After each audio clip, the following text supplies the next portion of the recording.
ভারত পাকিস্তান আকাশযুদ্ধ নিয়ে ফের বিতর্কিত মন্তব্য করলেন মার্কিন প্রেসিডেন্ট ডোনাল্ড ট্রাম্প। তার দাবি, এবছরের মে মাসের সংঘাতে 7টি নয়, মূলত 8টি যুদ্ধবিমান ভূপাতিত হয়েছিল।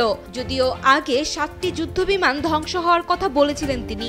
এমনকি তার হুমকির কারণেই দুই দেশ শান্তি চুক্তি করতে রাজি হয়েছিল বলেও জানিয়েছেন ট্রাম্প।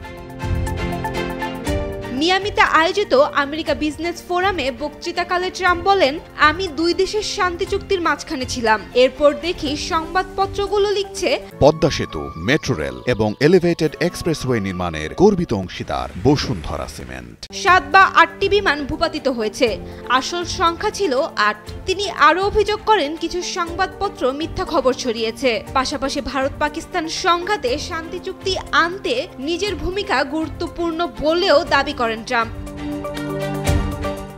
ভারত নিয়ন্ত্রিত কাশ্মীরে 22 এপ্রিলের হামলায় 26 জন নিহত হওয়ার পর শুরু হয় দুই দেশের মধ্যে উত্তেজনা।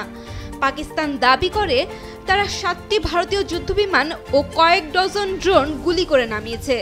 পরে যুক্তরাষ্ট্রের মধ্যস্থতায় 10ই মে দুই দেশ যুদ্ধবিরতিতে সম্মত হয়। ট্রাম্প বলেন, আমি বাণিজ্য চুক্তি স্থগিতের হুমকি দিয়েছিলাম, এটাই শান্তি চুক্তির 70% কারণ। তার দাবি, ওই হুমকির পরই দুই দেশ শান্তির পথে হাঁটে। যদিও ভারত সরকার ট্রাম্পের বক্তব্য প্রত্যাখ্যান করে জানায়, যুদ্ধবিরতি হয়েছিল তাদের কূটনৈতিক প্রচেষ্টার ফলেই।